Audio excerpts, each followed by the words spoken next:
this is Becca again. I realized shortly after ending the last video that I actually left off with only about 6 pages left in the chapter. So this video might be somewhat shorter, just to finish the chapter. If you remember, we left off with the trolls fighting and Bilbo lying on the ground out of breath with his feet squashed and sort of dizzy. Alright, let's get started. Right in the middle of a fight came Balin. The dwarves heard noises from a distance, and after waiting for some time for Bilbo to come back, or to hoot like an owl, they started off one by one to creep towards the light as quietly as they could. No sooner did Tom see Balin come into the light than he gave an awful howl. Trolls simply detest the very sight of dwarves uncooked. Bert and Bill stopped fighting immediately, and "A sack, Tom, quick," they said. Before Balin, who was wondering where in all this commotion Bilbo was, knew what was happening, a sack was over his head, and he was down. "There's more to come yet," said Tom, "or I'm mighty mistook." "Lots and none at all it is," he said. "No burr hobbits, but lots of these here dwarves. That's about the shape of it." "I reckon you're right," said Bert, "and we'd best get out of the light." And so they did, with sacks in their hands that they used for carrying off mutton and other plunder. They waited in the shadows. As each dwarf came up and looked at the fire, and the spilled jugs, and the gnawed mutton in surprise, pop went a nasty, smelly sack over his head, and he was down. Soon Dwalin lay by Balin, and Billy and Gilly together, and Dory and Nori and Ori all in a heap, and Owen and Gloin and Beaver and Bofer and Bomber piled uncomfortably near the fire. "That'll teach him," said Tom, for Beaver and Bomber had given a lot of trouble, and fought like mad as dwarves will when cornered. Thorin came last, and he was not caught unawares. He came expecting mischief, and didn't need to see his friend's legs sticking out of sacks to tell him that things were not all well. He stood outside in the shadows some way off and said, "What's all this trouble? Who has been knocking my people about?" "It's trolls," said Bilbo from behind a tree. They had forgotten all about him. "They're hiding in the bushes with sacks," said he. "Oh, are they?" said Thorin, and he jumped forward to the fire before they could leap on him. He caught up a big branch, all on fire at one end, and Bert caught that end in his eye before he could step aside. That put him out of the battle for a bit. Bilbo did his best. He caught hold of Tom's leg as well as he could. It was thick as a young tree trunk, but he was sent spinning into the top of some bushes when Tom kicked the sparks up in Thorin's face. Tom caught the branch in his teeth for that, and lost one of the front ones. It made him howl, I can tell you. But just at that moment, William came up behind and popped a sack right over Thorin's head and down to his toes. And so the fight ended.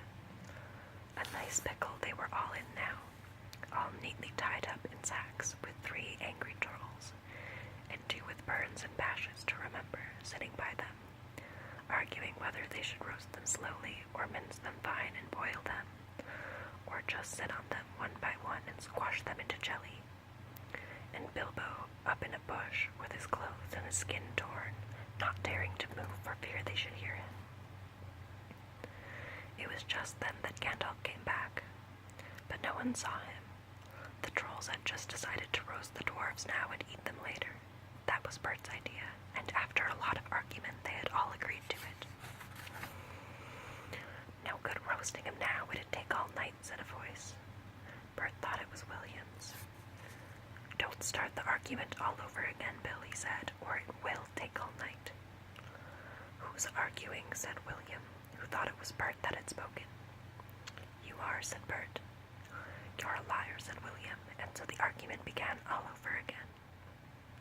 In the end, they decided to mince them fine and boil them. So they got a great black pot and took out their knives. "No good boiling 'em. We ain't got no water, and it's a long way to the well at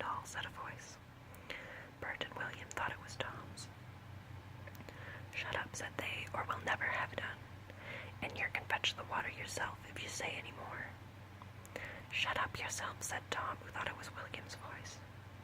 Who's arguing but you, I'd like to know. You're a booby, said William. Booby yourself, said Tom. And so the argument began all over again, and it went on hotter than ever, until at last they decided to sit on the sacks one by one and squash them, and boil them next time.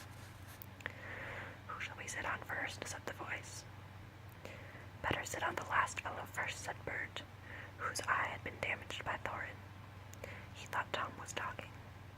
Don't talk to yourself, said Tom, but if you wants to sit on the last one, sit on him. Which is he? The one with the yellow stockings, said Bert. Nonsense, the one with the gray stockings, said a voice like William's. I made sure it was yellow, said Bert. Yellow it was, said William. Then what did you say it was gray for, said Bert. I never did, Tom said it. That I never did, said Tom. It was you. 2 to 1, so shut your mouth, said Bert. Who are you a-talking to, said William. Now stop it, said Tom and Bert together. The night's getting on and dawn comes early. Let's get on with it. Dawn take you all and be stoned to you, said a voice that sounded like William's, but it wasn't. For just at that moment the light came over the hill, and there was a mighty twitter in the branches. William never spoke, for he stood turned to stone as he stooped, and Bert and Tom were stuck like rocks as they looked at him. And there they stand to this day, all alone, unless the birds perch on them, for trolls, as you probably know, must be underground before dawn, or they go back to the stuff of the mountains they are made of, and never move again. That is what had happened to Bert and Tom and William.